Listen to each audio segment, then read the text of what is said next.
tubeebaza bulijjo olw'okubeera abavumu n'okulemera ku nsonga ezikwata ku bwakabaka bwaffe.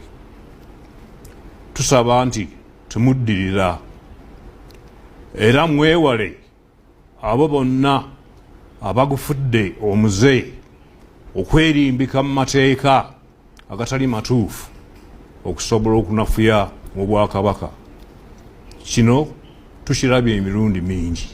Omuteregga ng'aweereza obubaka obw'amatikkira ag'emyaka 32 yalabudde ne sekulabula yenna abantu be okwegendereza naddala mu kaseera ak'ebyobufuzi kano ketwolekedde. Akaseera ketuyingidde ak'ebyobufuzi gwe gumu ku miwaatwa abalabe ba Buganda gwe batera okuyitira. Mbasaba mubeere bagumu era abantu ab'engeri eyo mubeekengere. Mukadde ke kamu Ssaabasajja Kabaka Ronald Muwenda Mutebi owookubiri aweereza obubaka eri bannayuganda wamu n'abo abali mu Buganda okutwaliza awamu okwegendereza era okukola wabula tulekeraawo okulindirira. Tusaba nga bulijjo munyiikire okwekolera nga mwennyini okusinga okukaabirira n'okulindirira ababa bajja ku mulamwa nga babawa obunyeebwa. Bigambo bya Muteregga Ssaabasajja Kabaka Ronald Muwenda Mutebi owookubiri. Lwabadde lunaku lwa njawulo ejjo wali ku kasozi Ekibuli osobola okulengera ekifaananyi awo Oweekitiibwa Katikkiro omukuumaddamula ng'atuuka maama Nnaabagereka naye mukadde ke kamu yayingiddewo mu mbeera ey'enjawulo ennyo nga bw'olaba obutambi obwo obw'enjawulo. Omukuumaddamula y'oyo nno ng'awuubira ku bantu nga bwe babadde balindiridde. Maama Nnaabagereka naye yayingiddewo very smart. Yes, very smart. Yayingiddewo awo nga bwe weetegereza embeera. Mukadde ke kamu bannabyabufuzi ab'enjawulo bazze muno nno nga n'omukulu His Excellency Bobi Wine we yatuukidde. Ebyabaddewo nno byabadde bingi, tova ku vidiyo eno. Kati tusooke tulabe His Excellency Bobi Wine ng'atuuka wali Ekibuli.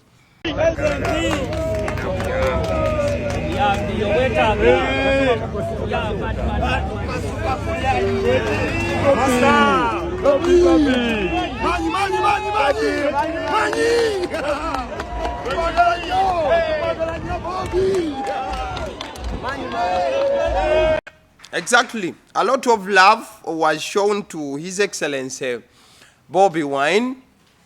Mukadde ke kamu n'Oweekitiibwa Mpuuga yatuuse nga bw'osobola okuba nti omulaba era ng'omukolo guno embeera nnyingi eyeetoolooledde ku bano Bobi Wine wamu n'Oweekitiibwa Mpuuga nga bw'ogenda okuba nti olaba. Nga bw'olaba awo His Excellency Bobi Wine yabadde asikaŋŋanako mu mikono n'Oweekitiibwa Katikkiro bwe babadde basimbyemukko okufuna ka moment. Kati nno ebyo nga bimaze okuba akadde ak'okubeera nti abantu ab'enjawulo abanene ab'ebitiibwa abatuuse balina okuweebwa ku microphone oba akazindabyalo boogereko eri abantu. His Excellency Bobi Wine yaweereddwa omuzindaalo. Bwe bamuwadde omuzindaalo ensonga yabadde yakuba nti ayanjula bannabyabufuzi bonna abaabaddewo mu kaseera ako. Yabadde alina okuba nti abanjula. Wabula ekyasiza okuba ekyenjawulo yadde talina kwanjula bannabyabufuzi bokka wabula n'abakulembeze b'ebibiina by'ebyobufuzi bonna. Ekitegeeza nti buli muntu eyabadde awo ng'alina ekibiina ky'ebyobufuzi kyakulembera Bobi Wine yabadde alina okumwanjula. Mubamu ku baabaddewo mwe mwabadde n'omukulu Oweekitiibwa Mpuuga ono ng'akulira ekibiina ky'ebyobufuzi ekimanyiddwa nga The Democratic Front. Yayanjudde abalala wabula bwe yamutuuseeko yamuyisizaako amaaso.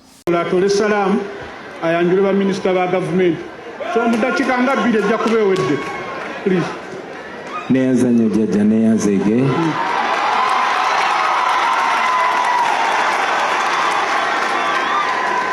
Mukadde waffe Mpuuga Supreme Mufti Maama Nnabagereka Katikkiro wa Buganda abalangira n'abambejja baswaba mwena assalamu alaikum warahmatullahi wabarakatuh. Mpuuga mu bakulembeze ab'ebibiina mulimu muganda waffe Lord Mayor Elias Lukwago,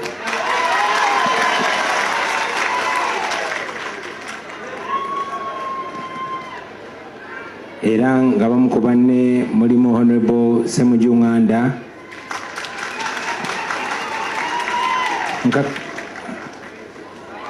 nkakasa waliwo n'abakulembeze abalala aba PFF. Mukama wange nange nazze ne gavumenti eya Uganda empya omwo nga mwe muli nakulira Parliamentary Front Leader of Opposition Right Honorable Joel Senyonyi Omuziranyonyi, mwe muli nandibadde nsooka omumyuka wange mu kitundu kino ekya Buganda Alhaj Muhammad Mwanga Kivumbi. Mukama wange nazze ne musajjawo Omunyolo David Lewis Rubongoya ngwe Ssaabawandiisi w'ekibiina kyaffe, nazze ne muzzukulu wa Kayiira era mukulu wange Nyamuzi Fred Sentamu. Mukama wange nazze ne ba MPs omuli Honorable Sewungu, omuli Honorable Kirumira ng'era oyo ye Imaamu wa Parliament, mwe muli ne Honorable Shamim Malende nga yatwala Mukama Kampala. Bangi nnyo abalala sibalabye naye Mukama wange olw'obudde nsaba onzikirize nkomaawo neyanzanyo neyanzege. Assalamu alaikum warahmatullahi wabarakatuh. Wa alaikum salaam wa rahmatullahi. Jajja bakira bino bigenda mu maaso nga buli omu alinze okulaba Bobi Wine wayogera ku w'ekitiibwa Mpuuga omukulu atwala Democratic Front oba DF. Yayogedde ku Elias Lukwago honorable ku lwa PFF n'amenya n'aba PFF abalala abatali bakulembeze abasukulumu, wabula teyakonye ku wakitiibwa Mpuuga. Kati Katikkiro yakoze Bobi Wine akantu. Katikkiro yakutte omuzindaalo yajjukirizaawo Bobi Wine nti ssebo bonna oboogedde naye ate ow'ekitiibwa Mpuuga omukozi otya. Naye we tunaaviira wano nga naffe tuyize bingi olwaleero ng'okutuuza mukoddomi wange Kyagulanyi ne Munnabuddu Kasolo tubiyize. Gw'otaalabye ssebo Honorable Kyagulanyi ng'oyanjula abakulembeze b'ebyobufuzi ye muganda wo Mathias Mpuuga ali awo. Tewamulabye nategedde kubanga eri gye yatudde nange bandetedde kapapula nabadde simulabye bulungi.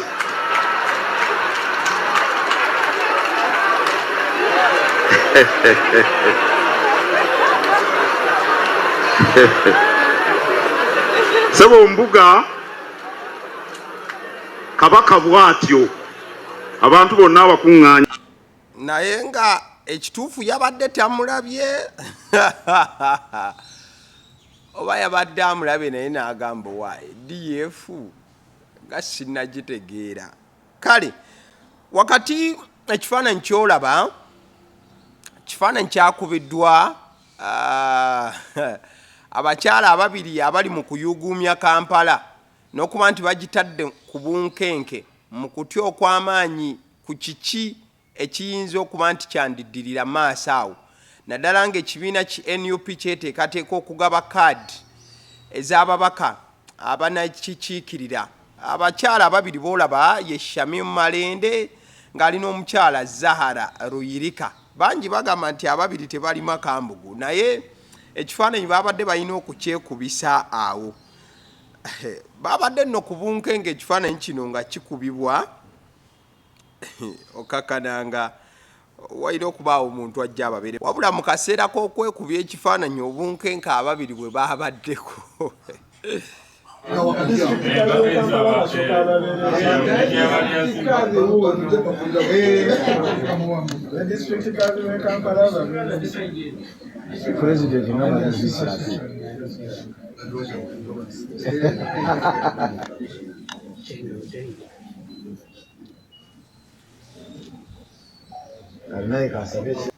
so wakati ng'obunkenke bwabadde bungi baayise district guard atuule ayimirire wakati w'abano olw'ensonga byabadde tebijja kutuula mirembe nga beeriraanye balabye ng'obunkenke baliko bungi nnyo. In fact ekifaananyi kya Shamim Malende ne Zahara Luyirika Bobi Wine ye yabayise n'abasaba beekubye ekifaananyi wamu kati soke wa Bobi Wine ng'ayita ababiri bano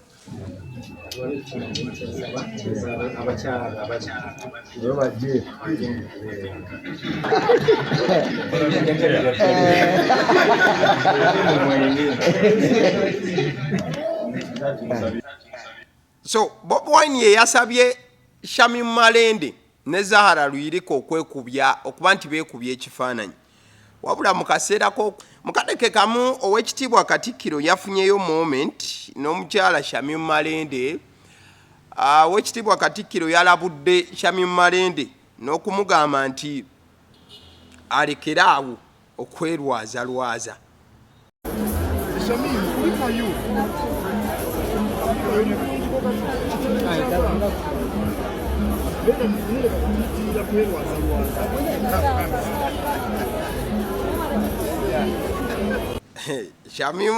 Shamim Malende yafukamidde katono amavivi gamusiimuuke. Omanyi waliwo wabaddewo bakulu bokka naye Shamim nga buli gwalabako namulabye yafulumyeko awo ebweru yafunyemu ka moment ak'enjawulo n'abamu ku bawagizi be ab'e Kampala.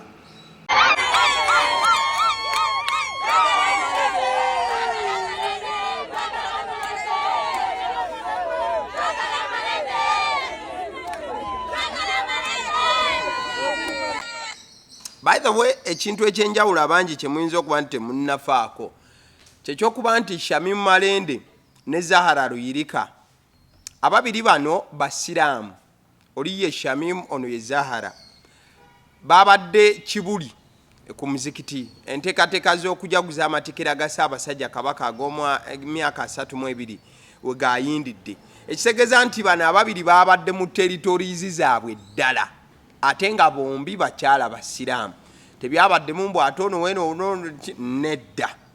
So zo kyolina omanya zakudde okunywa. Shamim Malende obubaka bwa Ssaabasajja alina engeri gye yabuvuunudde, wabula obuwuliriza obulungi naye aba nga gwe tugamba nti asika azza we tugambe Loza Ssaabasajja Kabaka akirambise bulungi nti si kirungi abantu okuggwamu n'obunyeebwa oba be bagulirira obusente obutono. Kitegeeza Ssaabasajja Kabaka omulama gwe tuliko ogw'amazima n'obwenkanya ogw'okuyimirira ku sayidi ey'abantu ogw'obutalya mu bantu ogwo gwennyini agulambise bulungi n'okulaga nti ensonga za Buganda n'ez'abantu ba Buganda bonna wamu ne Uganda eyawamu tuzikwatenga mu buzima n'obwenkanya. Tumwebaza olwa message eyo kuba nkulu nnyo naddala mu kaseera kano ng'abantu beetunda n'emyoyo gyabwe olw'obusente obutono ennyo.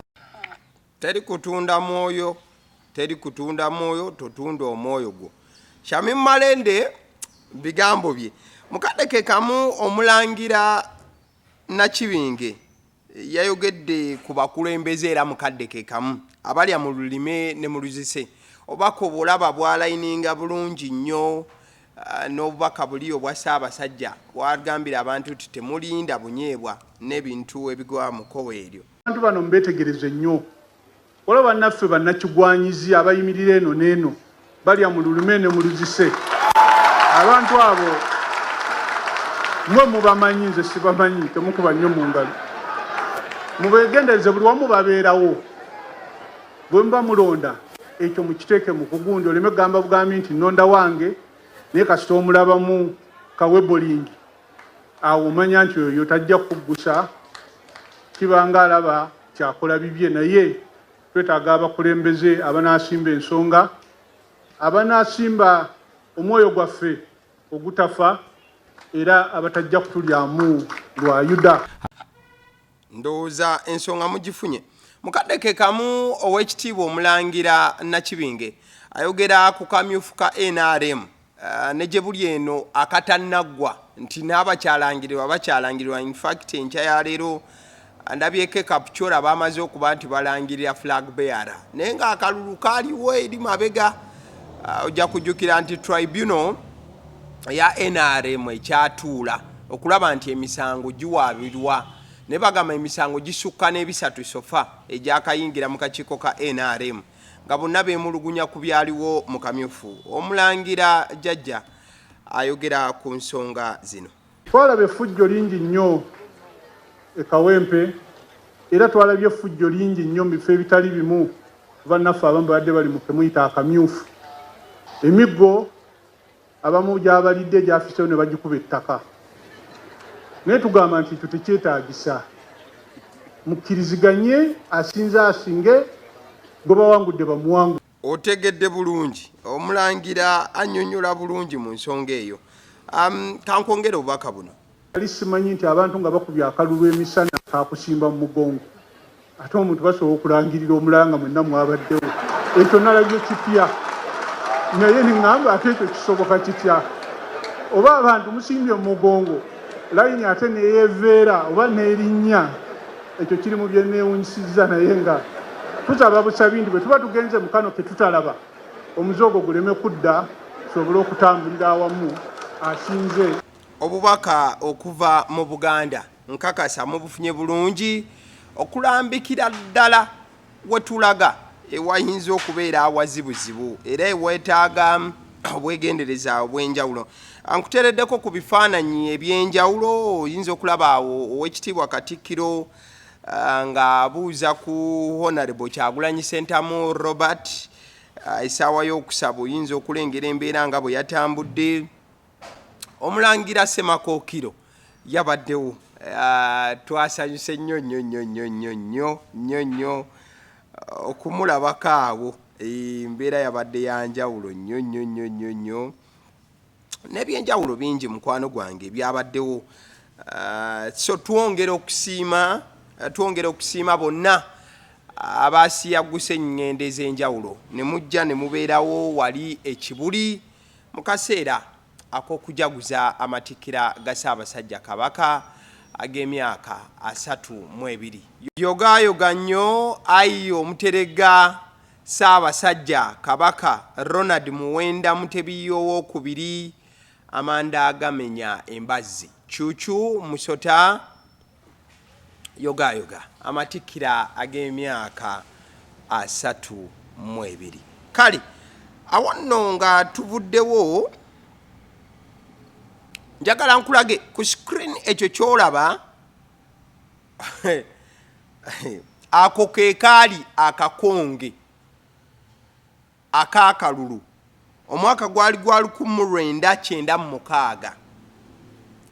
Mu 1996 akalulu bwe kato bwe kaali kafaanana oba ka ballot paper akakonga ak'okutiikinga okulonda omuntu. Mu mwaka gwa 1996 abantu abeesimbawo baali 3 bokka nga bw'olaba kalulu. Era akalulu kaali katini nnyo oba akapapula kaali katini nnyo ng'okateeka ne mu mukono n'ofunya bw'oti. Kwaliko abantu 3 akyali mu ntebe essaawa zino Mwami Yoweri Kaguta Museveni nga bw'olaba. Owookubiri yali Mayanja Kibirige Muhammad ate owookusatu yali Ssemwogerere Paul Kawanga. Wabula bwe tutuukidde olunaku olwaleero mukwano gwange ng'ennaku z'omwezi ziri 1 Agusito omwaka 2025 ng'abantu abaakalaga nti baagala kwesimbawo ku bwa pulezidenti basukka 20. Abantu abaakavaayo ne balaga nti baagala kwesimba ku bwa pulezidenti wa Uganda basukka 10. esegeza nti mu 1996 ka ballot paper we kaba kaali kafaanana bwe katyo ak'omulundi guno kagenda kufaanana katya ku byamu akafaananyi ng'ogenza okulonda pulezidenti wo gw'owulira gw'oyagala atuule mu ntebe n'osanga ng'akakonge olina okukafunyamu kalinga zino lisiiti za betting abaana ze basiba n'ateekako ttiimu 9-10 kati nno akakonge bwe kayinza okufaanana olw'ensonga aba independent bangi n'ebibiina by'obufuzi bingi ebimeruse jojjuuzi nga mwe muli n'ekya Stasha Mayanja ekya National Peasants Party. Owekitiibwa Katikkiro mu bimu gye buvuddeko ng'ayogera ajjukira kugamu ku maanyi agakozeseddwa abamu ku banene mu gavumenti ne gye bakkira ng'ebintu tebyakka bulungi. Abantu bangi beerabira bwe baba n'obuyinza nti ekiseera kituuka ate nabo eddembe lyabwe ne libagibwako. Nzijukira olumu yali omumyuka wa President Paulo Muwanga baamugamba nti abasibe nga babonaabona nnyo babaleetera muloole balinga nte. Muwanga n'agamba nti okubeera mu kkomera tobeeranga ali mu ddembe lyo okulinnya loole ekyo nakyo kibeerawo bw'oba oli musibe. Nali naakamala okusoma amateeka mukama wange n'ansindika ku kooti enkulu ne bamuleetera ku loole ezaaliko ebigambo bino gromo coffee bamuzijjukira zaabanga Leyland. Ennaku zino ab'amakomera ndowooza balina ku baasi naye luli nga tewali nga babaleetera mu biroole. Ne ntunuulira Paulo Muwanga olumu nali ku oluguudo olubaluyita Parliament Avenue. Paulo Muwanga nga banaamuyisaawo ssebo ne weesisigiriza abasirikale b'emmotoka yo nga bagikuba eccupa. Namutunuulira ndi looya muto ng'ava ku loole waggulu. Omuntu yalaba ku Paulo Muwanga yandibadde ajjukira ebintu ebyo waba alina obuyinza leero ne yeeyisa bulungi. Kubaka nkakasa butuuse bulungi gye bulina okugenda. Kale nga tetunnatuuka ku nkomerero ya sheeno njagala ntumireko ku bantu ab'enjawulo ababeera ku YouTube channel eyagaliwo n'okuba nti mulaba shows ez'enjawulo ze tukola. Nsooka okukoona ku Alson Painters UG bano basiizi ba langi bagamba nti olina ekizimbe kipya oba kikadde langi yakyo tekusanyusa bulungi bagamba nti bakubireko ku 0705 19 36 36 bajja kusiigira ekizimbe kyo kibe n'endabika ennungi. Nawe banga kuliko langi ebaddeko naye nga ogamba eno tekyalabika bulungi bajja kuba nti babikolerako. Kale njagala okutumira ku Derin Kakulu webale nnyo okubeera kwagaliwo. Nanyonjo Rosemary, thank you so much. Nalinnya webale nnyo okulaba agaliwo. Kiwanuka Robert okola Kyatendo get to favor obeerako nnyo bamuyita Shamsha Shamsha oba Samusha oba Shamsa. Great, thank you so much for watching agaliwo line eyo. So nabagamba nti abateeka obubaka ku video no commenting ku video za agaliwo mbeera nkutumira ku butereevu bwe tuba nti tutuuse okulaba ensonga nga bwe zitambula. Engeri gye kitulire nti olunaku lwaliro tuyitidde nnyo mulaini okuba nti Kibuli gye twabadde era tubadde ne baganda baffe abasiraamu be baatembesa obulungi ensonga. Abawalimu abamu bagamba nti bannange mubawe ku ssente mugyeewo obukodo. Kati nze bwe mmala okuswaza ne bampayo emitwalo 3 ekyo kikuluma. Bw'omanyi okujjawo n'amanyi ge nkozesezza gw'onsobola gw'ojja ompite ontwaleko ku muzikiti wa mulaba oba ononsobola gw'onsobola onsobola gwe kubanga mmaze ennaku 2 neteekera kutuba olwokuna saakoze ne leero sikoze naye omukyala tomunyumiza yayagala byawaka ne kati ate nga nziza wano nga mumpa oba olukumi nze oba nnabugaana era n'ogenda oku ne bagamba swaba ezo sente za muzikiti bamuwadde za muzikiti ra abaziryako be bateekeddwa okuziryako kyova abaleetera abawalimu nga kati okutwalako ku mitwalo 25 kinene nnyo ekyo kinene gwekyo kinene nnyo nange mmanye nti nennaku 2 ze nawaddeyo otherwise bwe munaagaana baseka tebajja kuddanga batandika baleeta abaana ba biraali oba tutandika okukwatanga tulonda mulando muli ow'ekirevu n'engoye ziri waggulu ejjuma ejja iyo naawe olabe ekizitowa gwe engeri gye musaalira wano kuba gwe tebagenda kuwa transport gwe ejjuma ejja weeteeketeeke iyo olabe mutaabo n'emiwabo kakati bwe kibanga temujja kisobola inshallahu taala biizinillah sente abaziryako be nagendawo ne bampa akamera akawooma wetugula ku mmere ne tulya ekyo nakyo kinene ekyo kikuluma nga muzi wa bamalaaya ekyo kikuluma okulya kamereko tuziryako saawa mmeka abasajja abaali emisaalo abakola babeera wano ku makya n'olabanga tebalina kye babawadde naye nga bakolera busiraamu gwe lwaki tojja n'ojalawo gwe toli musiraamu naye ekyo omusiraamu n'agira balya sente zamu baani kati ngende mu chati mbasaaziza kati ate ngende mu kanisa wakakande munnaye omanyi saaziza abasiraamu b'oku busitawusi kati ate gye mandaga nga mwe muli wano mulekerawe obwo emitima emibi mutwalidde kasente kati wenna wenna otunire ekanzu yange kati asa esente zaffe zibamuwa ziri wanze nsalira wano olaba ekanzu eyo gyagula mulekerawe emitima emibi ebitima ebibi gyakibadangire ate leero na Friday lunaku lwa Juma mubwera bwagala okubeera ati abasajja abo bawa sirigi 1500 amasheku webale insha Allah katwongere okubeera nti abantu bano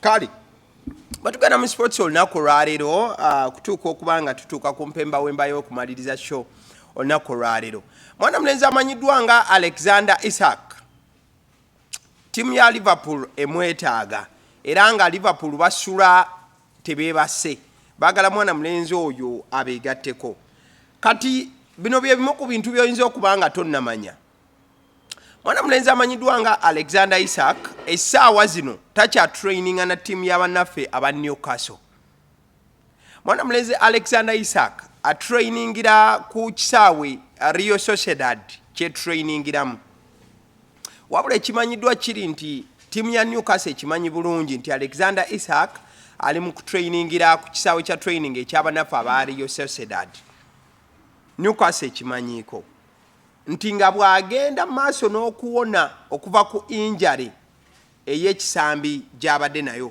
gy'oyinza okuyita minor thigh injury si y'amaanyi nnyo so bagamba nti y'ensonga lwaki Newcastle teyatambudde na Alexander Isak okugenda nayo mu Singapore kutuwa gye baliko eya pre-season Isak asuubira okuba nti agenda kuva ku timu ya Newcastle yegatte ku Liverpool wabula wuliriza kino timu Alexander Isak mwe yava yagamba nti oba balina akawaayiro ke baateeka mu contract nti singa transfer ya Alexander Isak eweze obukadde 7 n'okusoba timu ejja kubanga efuna ebitundu 10 ku buli euro enaaba etundiddwamu omuzannyo ono bajja kubanga bafuna 10% of every euro above 70 million eza transfer wabula mwana mulenzi ono ssebo yazzeeyo dda ku training ground eza tiimu gye yava gyali mu kutrainingira ojja kujjukira nti mwana mulenzi ono yeegatta ku tiimu eno ey'abasipaana okuva wali mu Borussia Dortmund omwaka gwa 2019 era nga yamalayo emyaka 3 bweddu so kitegeeza nti Real Sociedad okubanga eyita musajja waabwe Alexander Isak abeere nga atrainingira ku grounds zaabwe abasajja bali mu kweteekateeka okulaba nti Alexander Isak olutundibwa bwatuwe pa akaseete kaabwe bakafuna kozi bakiteeka mu ndagaano wali mu kawaayiro so bali mu kuteekateeka akawaayiro kabeere nga kazitowano za Real Sociedad jagamba omusajja wuno abadde atrainingira na wano twabateera mudda akawaayiro kozi nga tebamutunde ssente ziwera bukadde 7 wabula okusinziira ku biriwo Liverpool ekyalindirira bannaffe aba Newcastle bagulewo okubeera nti babakkiriza okutandika okuteesa ku mwana mulenzi Alexander Isak mu buufu ofaananako bwe butyo newankubadde nti ttiimu eya Al Hilal ne clubs endala zibadde zeegwanyiza mwana mulenzi ono ekikwatagana ne personal terms wakati w'omuzannyi ne Liverpool ekyo tekigenda kubeera kizibu olw'ensonga nti ye mwana mulenzi Alexander Isak mweteefuteefu nesekweteekateeka yenna mwana mulenzi Isak ye akimanyi bulungi nnyo nnyini ddala nti Liverpool yeteekateeka okubeera nga eyinza okumugula mu record transfer aba eyinza okumenya record naddala mu records za team eya Liverpool mu bazanyi abasinze okuba nti bagulibwa akasente akawerako. So tulindiridde kulaba biki ebinaava eyo naye nga kyolina omumanya Liverpool amababbanyi gamutta ayagala kaana kalenzi ako ka Alexander Isak kasobola okuba nga keegata ku tiimu eya Liverpool okuva wali mu tiimu y'abanaffe the Magpies tegeeza Newcastle. Abasiddiyo omusunsuzi erinnya eryange agaliwo omukutu kwe tuli likinga video eno. Thank you so much. Mwebale nnyo mubeere bulungi Mukama batukumire mugira mubaayo mweraba.